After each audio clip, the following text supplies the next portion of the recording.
حدر کا جو طریقہ ہے وہ فاسٹ ہے، ترتیل انتہائی ٹھہر ٹھہر کر پڑھنا، جو ہم قرات کرتے ہیں اسٹیج وغیرہ میں، شو وغیرہ میں جو آغاز کیا جاتا ہے، مظاہرے ہوتے ہیں جس کو ہم قرات کرنا کہتے ہیں، ان دونوں کے درمیان کی جو چیز تھی میں نے آپ کو سنایا تجوید. اور یہ عام طور پہ کب پڑھا جاتا ہے؟ یہ عام جو نمازیں ہوتی ہیں جہری نمازیں، ان میں یہ طریقہ اپنایا جاتا ہے. ٹھیک ہے نا، ان میں یہ طریقہ اپنایا جاتا ہے. لیکن ایک تینوں طریقوں میں جو چیز کامن ہے کیا ہے؟ تینوں طریقوں میں ایک چیز کامن ہے. کیا چیز کامن ہے؟ ذیشان صاحب کیا چیز کامن ہے بتائیے. تجوید کے ساتھ پڑھنا. ارے واہ، کیا بات ہے بھائی، ماشاءاللہ آپ نے درست جواب دیا کہ تجوید کامن ہے. اس کو اور ذرا ایکسپلین کوئی کر سکتا ہے؟ جی، پڑھنا تینوں درست ہے لیکن وہی تجوید کا خیال کرتے ہوئے. بالکل، تینوں طریقے درست ہیں، لیکن عام طور پہ جو دیکھا گیا ہے کہ جب حدر پڑھتے ہیں تو یعلمون تعلمون، خاص کر کے اللہ کی پناہ ہندوستان، پاکستان اور بر صغیر کے جو ممالک ہیں بنگلہ دیش وغیرہ میں، وہاں آپ سنیں گے تو سر پیٹ لیں گے، یا اللہ یا اللہ.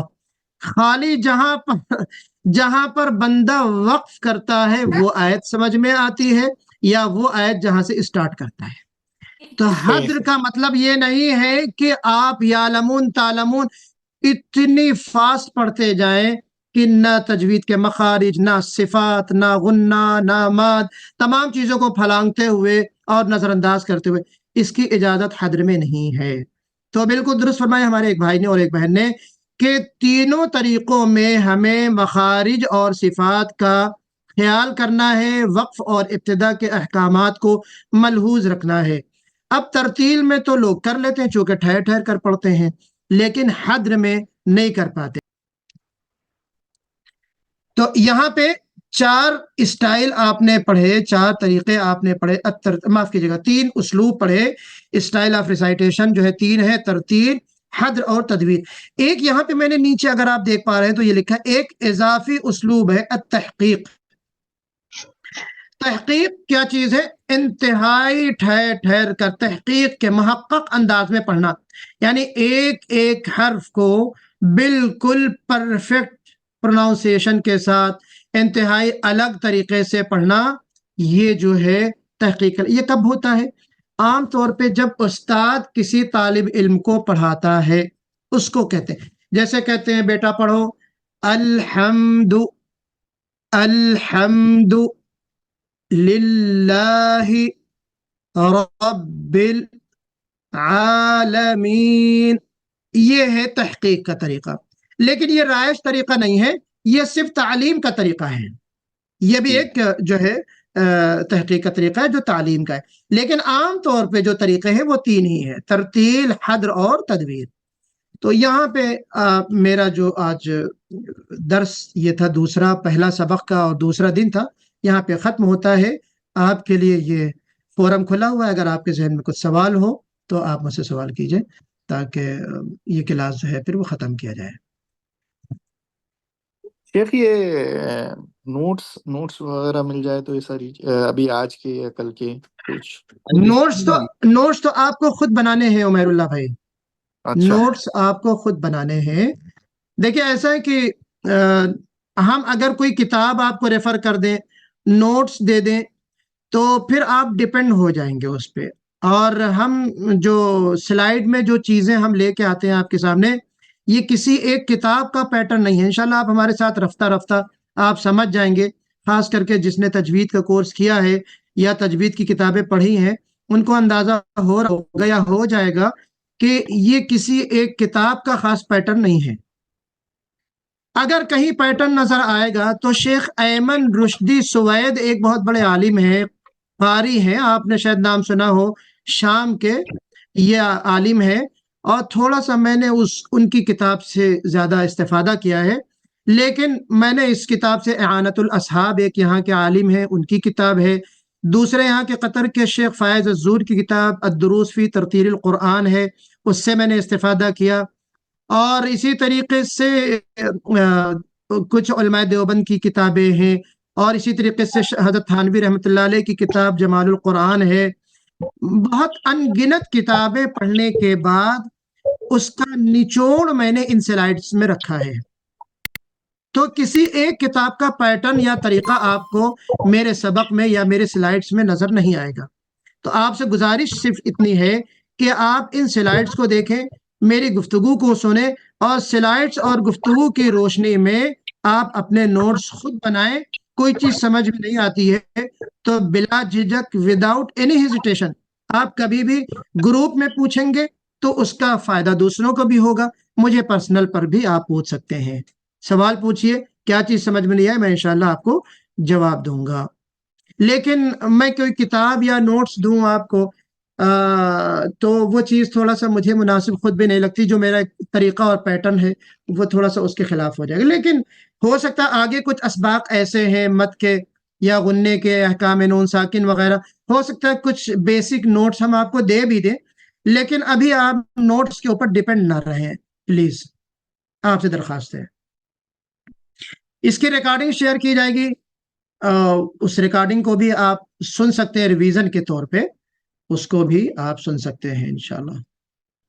تو یہاں پہ کلاس ختم کیا جاتا ہے اس امید کے ساتھ اور دعا کے ساتھ کہ جو آج باتیں آئی ہیں اللہ تبارک و تعالیٰ اس کے ذریعے ہمیں اپنے قرآن کو درست کرنے کی توفیق نصیب فرمائے، اور اللہ تبارک و تعالیٰ ہم سے راضی اور خوش ہو جائے. اقول قولی هذا فاستغفر اللہ لی ولکم اجمعین واستغفروہ انہ هو الغفور الرحیم. کفارہ مجلس کی دعا پڑھ لیں. سبحان اللہ وبحمدہ، سبحانک اللہم وبحمدک، ونشہد ان لا الہ الا انت، ونستغفرک ونتوب الیک. جزاکم اللہ خیرا. السلام علیکم ورحمۃ اللہ وبرکاتہ.